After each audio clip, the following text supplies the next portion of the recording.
Non-identifying. We can continue now on the subject of non-identifying with oneself, and remind ourselves that people take this thing called oneself for granted. They also take it not only as one thing, a monism, and in so doing, allow it to say I to everything it does or thinks and feels. We looked previously at identifying with oneself from the standpoint of centers, and began with the intellectual center. When we are first taught about self-observation, we are told to try to observe the work of our different centers, so as to see the three people in us, who correspond to them. The activities of the intellectual center are many. Something was noted previously regarding opinions and thoughts, which belong to the intellectual center. An individual usually identifies themselves completely with personal opinions, which are borrowed from others, from the media, trends, politics, peers, the information superhighway and so on. Then identifying with our thoughts was touched upon. Our thoughts are not visible to other people, nor to ourselves really. However, they are quite definite things, composed of definite substances. So we can be more or less conscious of these thoughts of ours, which becomes the material of therapists and healers. When we observe a thought, we are not identified with it. What does that mean?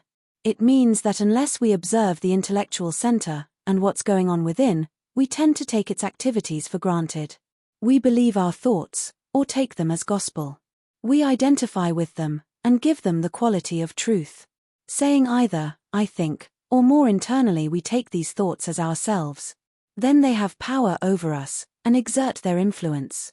An unpleasant thought, a dreary, heavy thought, a suspicious thought, a pessimistic thought, an evil thought, and so on, all these thoughts become us, and so we become them. Through identifying we acquiesce control. However, we are not our thoughts. Any thought can enter the mind. All sorts of hopeless, bad, useless, stupid, formless and imbecile thoughts can enter our mind. Then if we say I to them all, where would we be? We will say yes to them all, and in so doing, consent to them. We will in short, be identified with them, because all the time we will be saying I to them, and believing that I is thinking them, that these indeed are our own thoughts. However, any thoughts can enter our mind, just as any people can come into our office or workplace. Very few of our thoughts are actually worth following, and in order to begin to think rightly, nearly all the thoughts that casually come into our mind have to be rejected as useless or worse. A person may actually have very dangerous thoughts, particularly when they accept them as if they were their own. They are so naive as to believe that all thoughts coming into their mind are private and personal, that they themselves thought them. And so they'll say I to them, not knowing any better. However, if we begin to understand that we must observe our thoughts, we will soon have quite a different viewpoint. Maurice Nicoll, when he left the institute in France and went to Scotland to his grandfather's house, spent many months looking through the theological books in the library, written by various Scotch divines. They were all purely formatory and about matters of doctrine, the letter of the law, and so indulged in all sorts of hair-splitting arguments or sophisms. One of them, however, struck him deeply, in which the writer noted that people must remember that the devil sent many thoughts into their minds, that one must never think that they are our own thoughts. He explained this idea at some length, and often emphasized the phrase, our thoughts are not our own. Here then was an individual, beginning to understand something psychological. Reading them was like a breath of living air to Nicoll, amongst all those dead and terrible volumes in which there was no trace of understanding. Nothing was said on the psychological level, everything being taken on a literal level, on the level of stone. This writer said that we are not responsible for our thoughts, but responsible for our thinking. We can think a thought, or not. A thought enters our mind and seeks to attract us. If it does, we begin to think it. That is, to think from it. We begin to enlarge this thought, by paying attention to it and thinking from it, until it grows in all directions, and forms, as it were, a little tree of thought in us, which bears fruit, and seeds other similar thoughts. This is clear enough in the case of suspicious thoughts. We can understand that a thought and thinking are not the same. So let's suppose that the thought enters our mind that Mr. X is lying. This is only a thought. We probably say to ourselves, I must think about that. But if we believe the thought, then at once we identify with it. Our thought has now transformed Mr. X into a liar. What thoughts we identify with change things a great deal. For instance, Some people habitually identify with a gloomy, tortuous, mistrustful class of thoughts. They like thoughts of this shape and color, so they accept such thoughts and reject others. These thoughts then alter things for them, like dark glasses. Now they are identified with these thoughts, so they cannot see them. They are these thoughts, so they cannot observe them, and see they have become certain kinds of thoughts, and that all sorts of other thoughts exist, with quite different shapes and colors. A person can have any kind of thoughts. Any thought can come into our head. In the Gospels it is pointed out that it is not what comes into us that defiles a person, but what comes out of us. Any sort of thought can enter our mind, but whether we identify with it and act from, or rather, react, is another question entirely. If we identify with a thought, then we say I to it, and we believe it. So we will think from it or act from it. How we think, and how we act is then what comes out of us. The thought that enters their mind is what goes into a person, then what they think and do from this thought is what comes out of them. A thought that is a lie, a wrong thought, wrongly formulated, a false thought, a depressing thought, a thought that takes hold of one thing and ignores everything else, or that kind of thought that can only deny and contradict, etc. If a person identifies with such thoughts, they will think and act from them. Their mind will be a mess. The ideas of this work are to build our mind up in the right order, so that everything can be related correctly. In the center of the mind stands the ray of creation, that is, the scale of being, and from the highest to the lowest, all things fall into their place.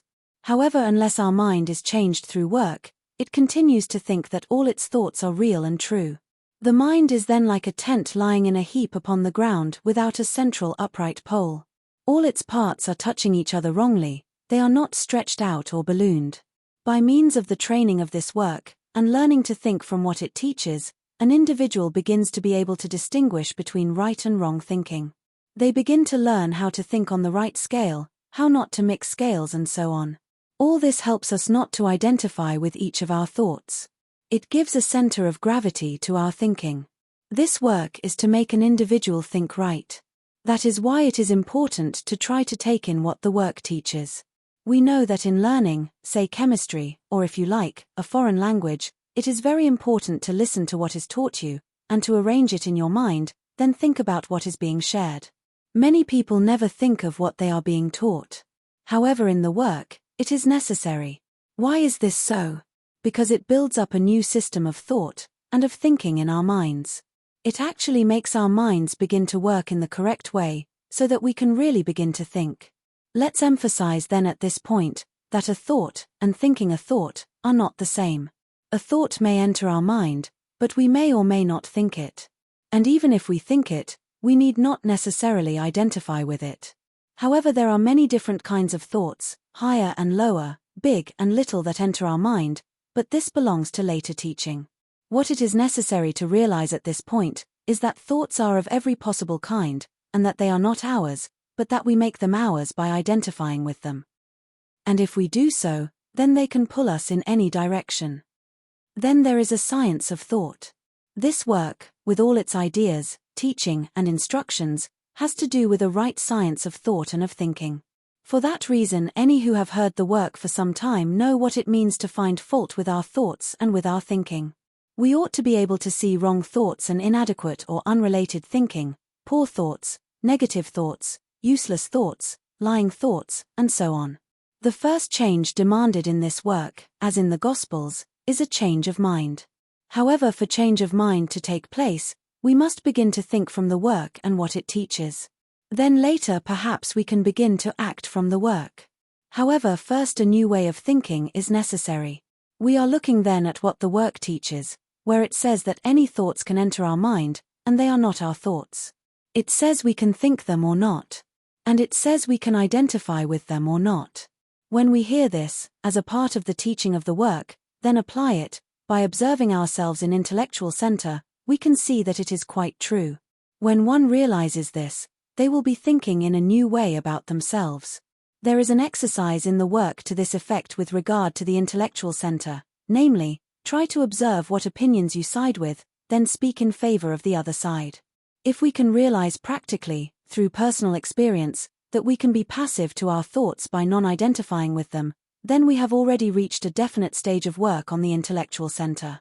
However, if we take ourselves as one, then we will never get to this point, and remain stuck in the illusion that all of our thoughts, as well as all of our feelings and moods, are what we are, or what we call I myself. We will have no insight into the enormous inner world of height and depth containing thousands of inhabitants, good and bad, that we take for granted as one person, which we regard as ourselves, and in the customary state of sleep, say I or me to at every moment. Everything that takes place in ourselves, we will call I. So can never move from the position that we are in, because we take ourselves as one, and so never understand what it means to become passive to oneself. We have explored here an example of practical work that leads to becoming passive to thoughts. This belongs to deeply personal work on the intellectual center, and long practical work on non-identifying with our thoughts.